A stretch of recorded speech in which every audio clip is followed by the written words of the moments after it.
Welcome back to Watchmen Talk, a series of conversations with Israeli security, military, diplomatic, and intelligence practitioners and experts.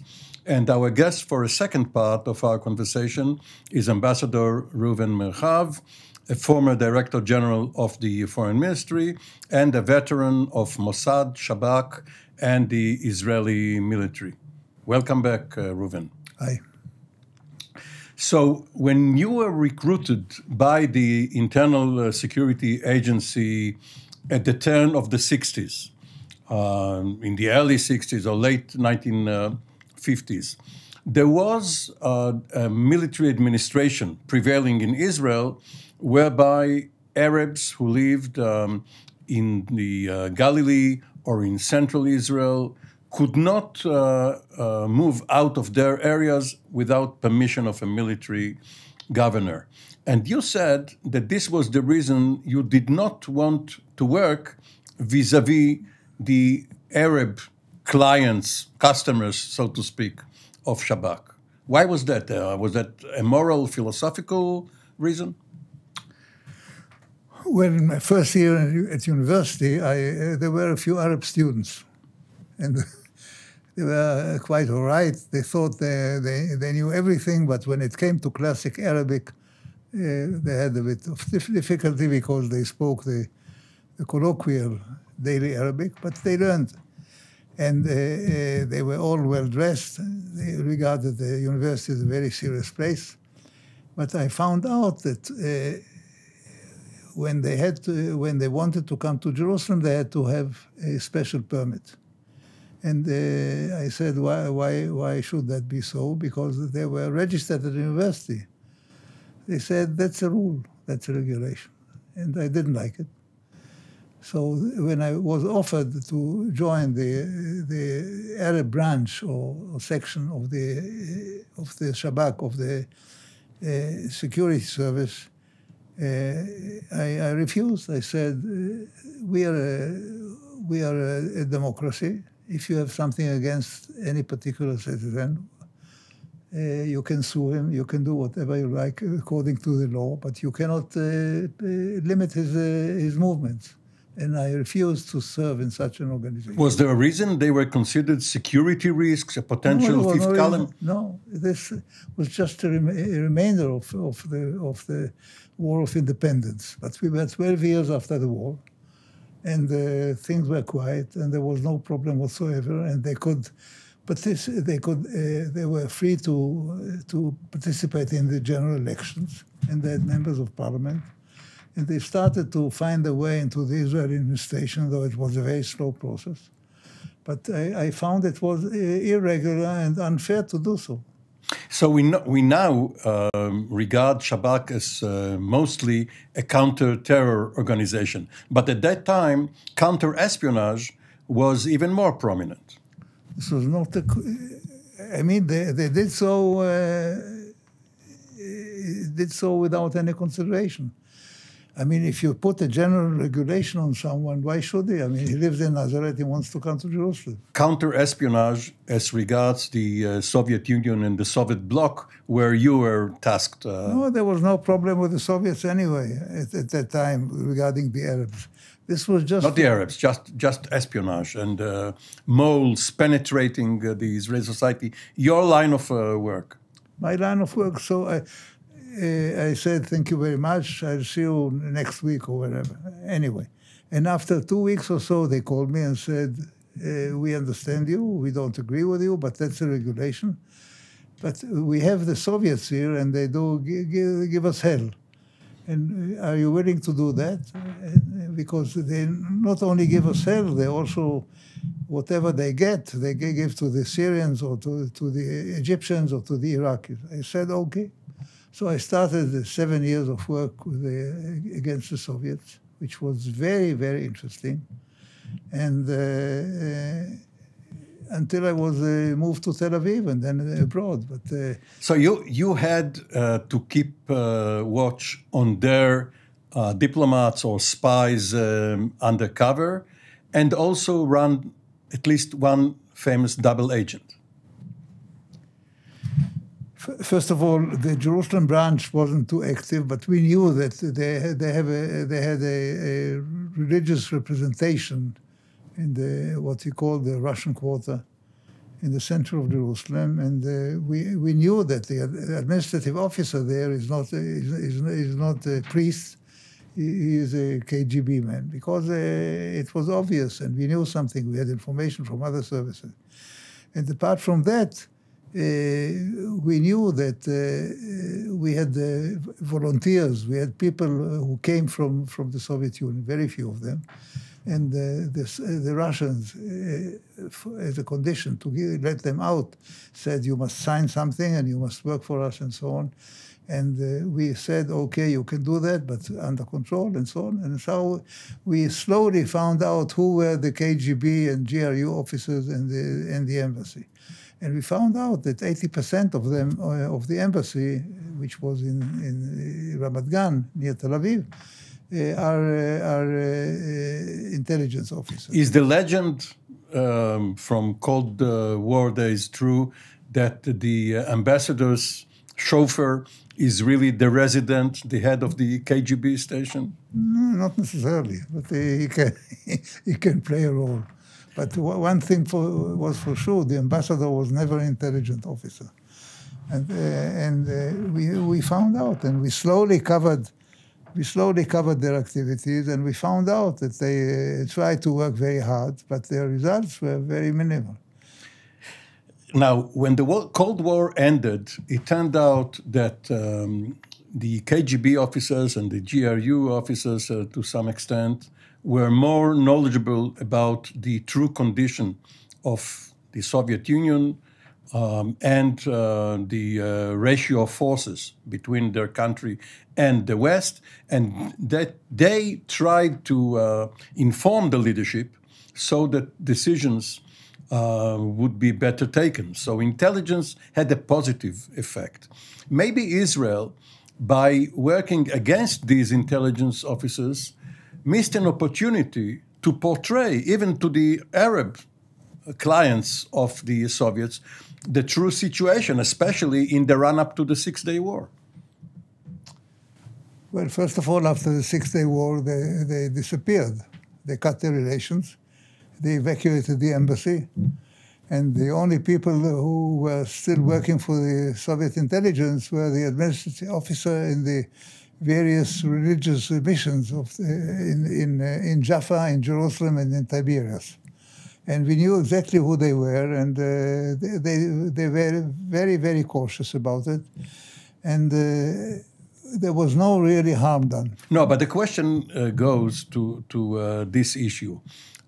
Tactically, you don't want the other side to know where your forces are located, obviously your intentions. But strategically, if you show them that you have no hostile intentions and they are convinced, this can help de-escalate tensions, as was not the case in April, May, June of '67. You are right, because the intelligence officers, they didn't have any independent mind.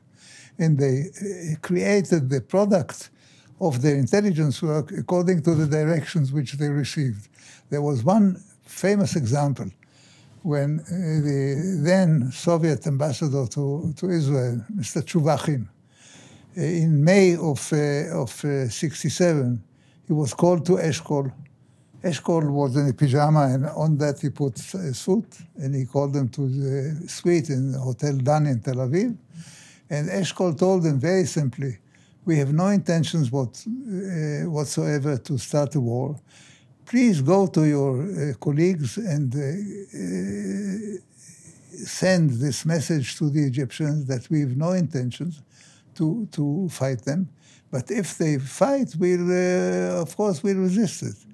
And we did it through many double agents, and it didn't work because the people who were supposed to accept or to receive these warnings, our warnings, were blind, and they were operating according to the previous instructions they issued. So we have to run a bit faster over your work with Shabak, security operations in Iran, the Israeli delegations abroad after Munich. What was your conclusion based on the problems and some of the mishaps which befell Israel because the Palestinians were one step ahead of it? I'm not so sure, because later on it was found out that they're not one step ahead of us, they're 10 steps behind us. It depends on the situation. And when the Palestinians were sure that they have international support, they were up high. And the problem with the Palestinians, as Abba Evan, late foreign minister, said, they never missed a chance to lose an opportunity. And this is very true. And this was true also 15 years later when I was at Camp David, and Arafat didn't even respond to the letter of Barak of the 23rd of July, telling him we can do this and that, and why don't we go ahead? This is diplomatically, but security-wise, professionally, Munich and some Israeli emissaries and delegations were attacked. Well, it doesn't have to do with you mean our counter-terror work. Right. The Arabs have developed, and they have, first of all, they used it against their own regimes. And they used it against Sadat, and they used it against Hussein, and they used it in Syria, and so on. You made some very interesting friends or acquaintances, such as Haile Selassie and Jomo Kenyatta. Does any particular personality trait come to mind? I never met Haile Selassie. I met some of his people. Kenyatta was a great personality, because he understood in time what we can do and what they cannot do. And he managed, with the help of a person like Mackenzie, whom I mentioned. Bruce Mackenzie. Bruce Mackenzie, who was very close to him, and he was a very close friend of us, that there is a time to stop shooting, and if you create the real conditions, you can go ahead and build your nations. And if you combine to that his magnetic leadership and his way of controlling the multitudes, and when he used to enter a stadium and raise his flag and shout Harambe all together, I mean, everyone was fascinated. So it takes such a leader with the magnetism, and let's not forget that he paid very dearly for it before he was. And but we must also understand that the British at that time understood when the time was over, and they have to pay a price, and they'll have Kenya on their side for years, and they succeeded. But they did not succeed in placating the tribal warfare between the Kikuyu, of which Kenyatta was the leader, and the others. You think there is a way to finish the tribal wars in Lebanon, or to finish the tribal wars in Iran, if you wanted, in Saudi, in the Yemen, or in Israel? So you shifted from Shabak to Mossad, and you were essentially Mossad's man in Ethiopia and then Kenya. What was the difference between these two organizations? Both of them, of course, serve under the prime minister. And actually, Golda Meir asked, at least at one time, for an extension of your being loaned from Shabak to Mossad. The idea was to use the capabilities of Shabak to create special relationships. And with centralistic countries, if you have access to the main ruler, to the chief, usually under the chief you have security and intelligence service of their own. And if you get the access to that person and you get access to his assistants, you have it. And you can develop relations, and you can develop it into military, into intelligence, to economic, to political, to diplomatic situations. And this is what we did, sometimes with success, sometimes without success. Now, it was, of course, very important for Israel as a transportation hub for trade, for some basis for clandestine work, because obviously Egypt was north of your area of operations. But it must have been very frustrating that under Israel's greatest time of crisis in 1973, many of these African countries turned out to be ingrate. And even though, especially under Golda Meir as foreign minister, the Israeli agricultural and other experts helped them a lot, they knuckled under to Arab pressure and broke relations. Well, it's true, but you must understand that, first of all, the Egyptians made a very skillful use of the charter of the African Organization of Unity, and they did it in a very skillful way. But what we did is we managed somehow under the radar to continue certain connections until later on. So it was a disaster. It was a great flop for us, but we survived. In the time left, let's talk about two issues which became interconnected: Iran and Lebanon. You were in Iran under the Shah, first with the NIOC, with the Iranian oil company, and then as Mossad's representative to Shabak and other organizations.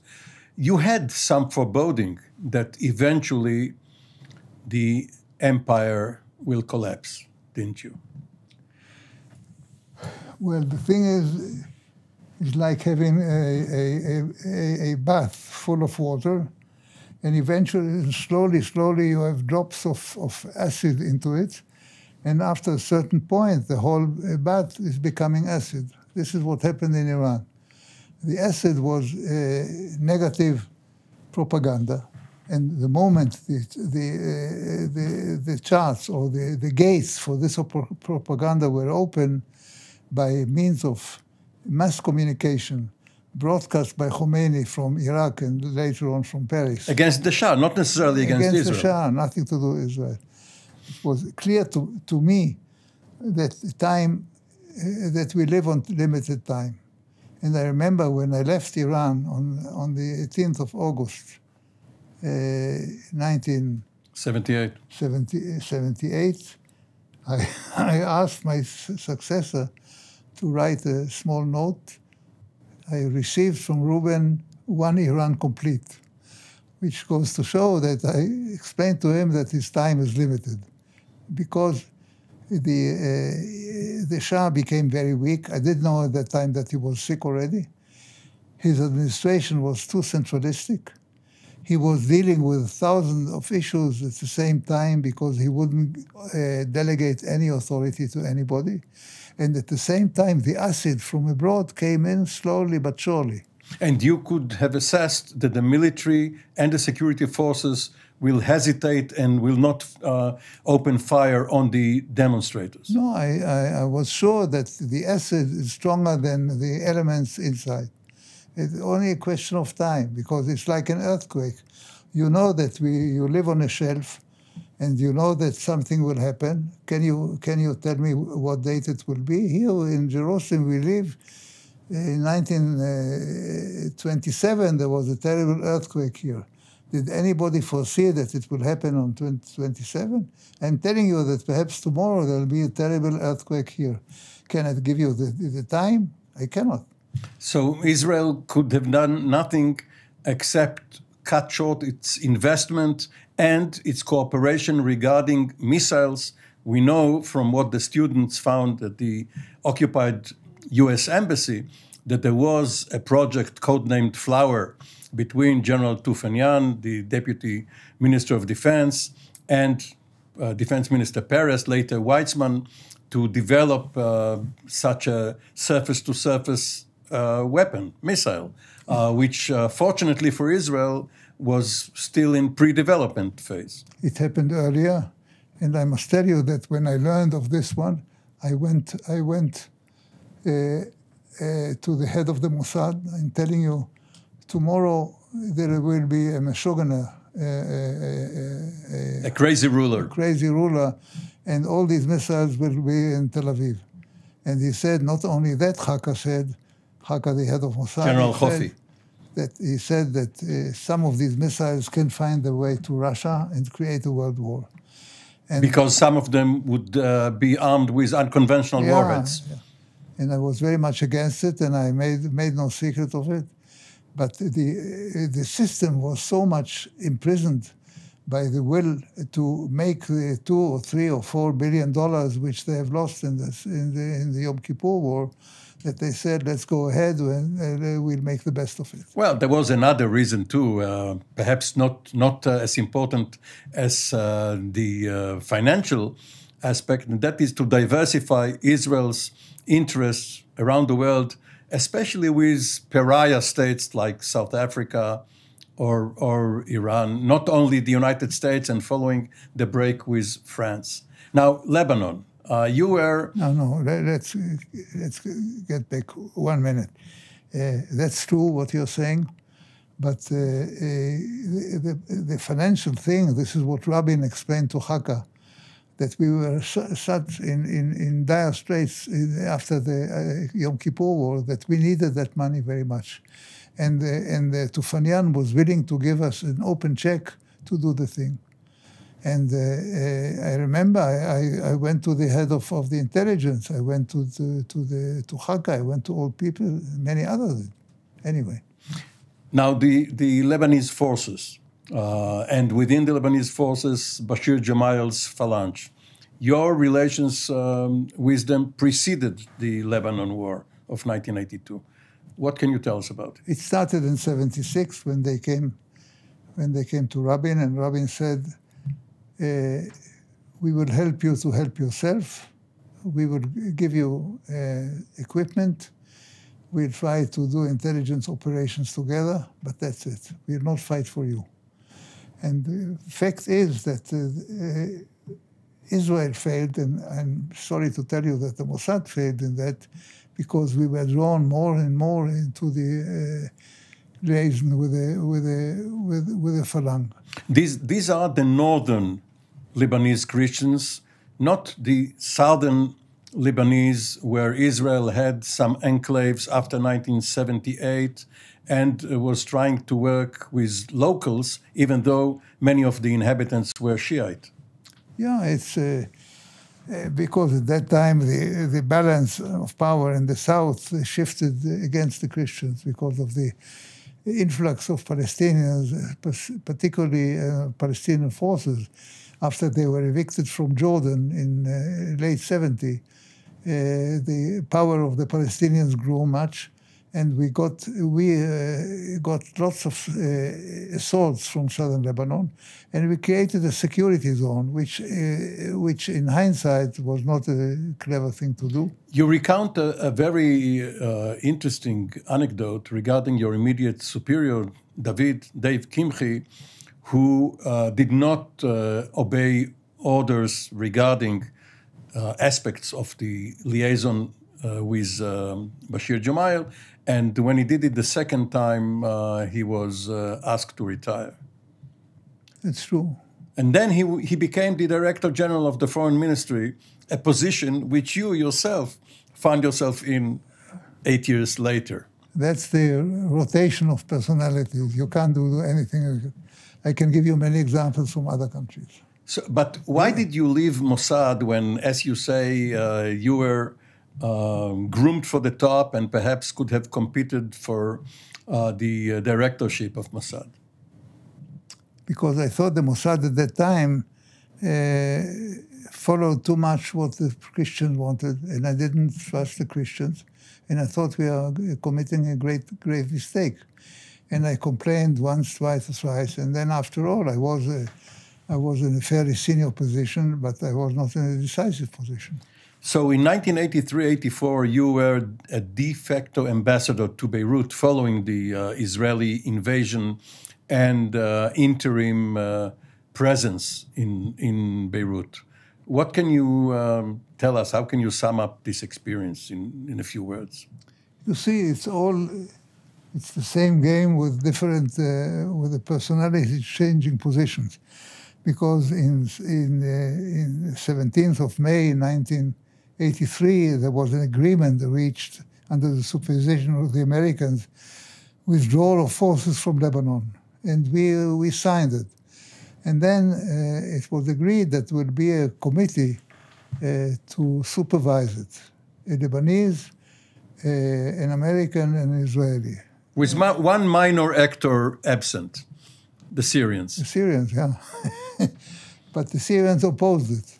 And they told the Americans they would not accept it because it recognized the presence of Israel. So, but at that time, Kimchi was the Director General of the Foreign Ministry. I was representing the coordinator for Lebanese affairs in the Ministry of Defense, a job created under the leadership of Minister Arens and executed very skillfully by late Uri Rubrani. And Kimchi told me that he can't find any Israeli to fulfill the job. A very risky position. Very risky position. I said... later on, we ran out of time. Later on, you started the relations with China from your Hong Kong perch. And then Minister Arens asked you to serve as Director General of the Foreign Ministry, where the Deputy Minister was a certain Bibi Netanyahu. But apparently, this will have to await the translation of your memoirs into English and other languages. For the time being, Ambassador Reuven Merhav, thank you very much for the two parts of our conversation. And we will be back for another edition of Watchmen Talk very soon.